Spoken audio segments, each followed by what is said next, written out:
আসসালামু আলাইকুম, কেমন আছেন সবাই? আজকে আমরা দেখব HTML লিস্ট। সো আমরা কি করব, কোড লেখার জন্য ফাইলের উপরে রাইট বাটনে ক্লিক করব, ওপেন বইতে যাব, নোটপ্যাড সিলেক্ট করব। সো আমরা জানি প্রত্যেকেই যে HTML লিস্ট দুই প্রকার, একটি অর্ডার লিস্ট এবং একটি আনঅর্ডার লিস্ট। সো আনঅর্ডার লিস্টের ক্ষেত্রে আমি যদি প্রথমে লিখি ইউএল, আমি দুইটি আইটেম এর সাহায্যে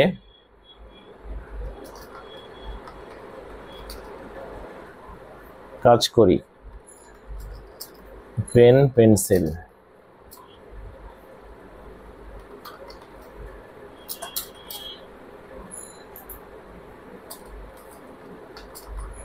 আমি একটা লিস্ট লিখলাম, আনঅর্ডার লিস্ট লিখলাম।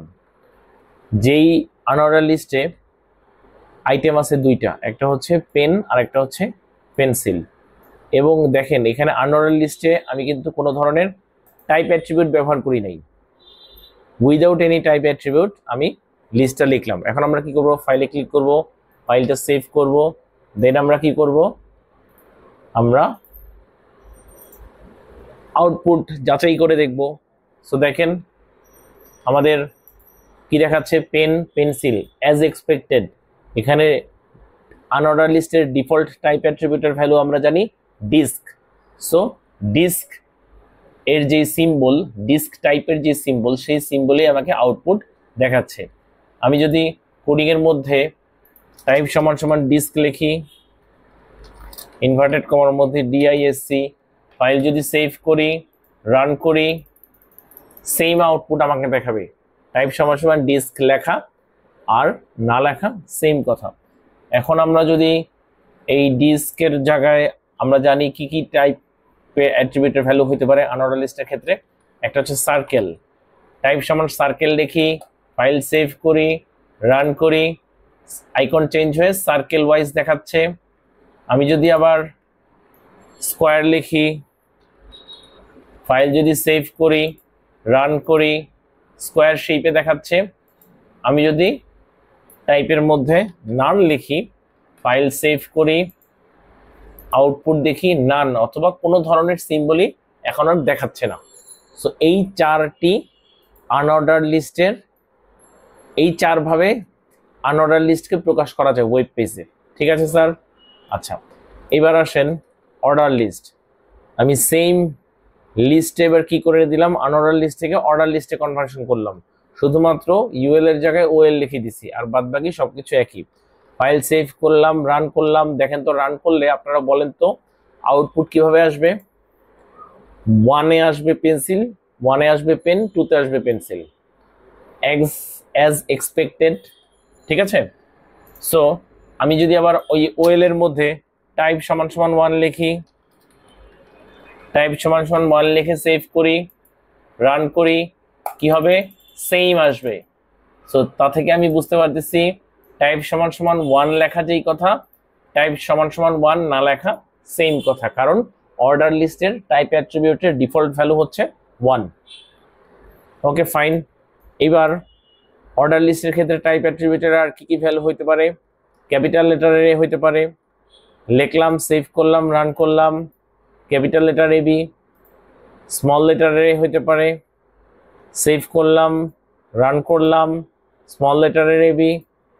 ক্যাপিটাল আই হইতে পারে, সেভ করলাম, রান করলাম, 1 2। স্মল আই হইতে পারে, সেভ করলাম, রান করলাম, লোয়ার কেসের রোমান সংখ্যা লোয়ার কেসে 1 2 দেখাচ্ছে। ফাইন। এবার আমি যাচ্ছি রোমান সংখ্যাই দেখাবে আউটপুট, রোমান সংখ্যাই দেখাবে, বাট এটা 1 থেকে শুরু হবে না, এটা ধরেন 6 থেকে শুরু হবে। তাহলে আমি কি করব, টাইপ সমান সমান আই, ঠিক আছে, স্টার্ট অ্যাট্রিবিউট ব্যবহার করব, যার ভ্যালু দেব 6, সেভ করব, রান করব। ঠিক আছে? এখন আমি দিলাম টাইপের মধ্যে দিলাম ধরেন ক্যাপিটাল লেটারের এ, স্টার্টের মধ্যে দিলাম ধরেন 4, আমি যদি ফাইলটা সেভ করি আউটপুটে কি দেখাবে বলেন?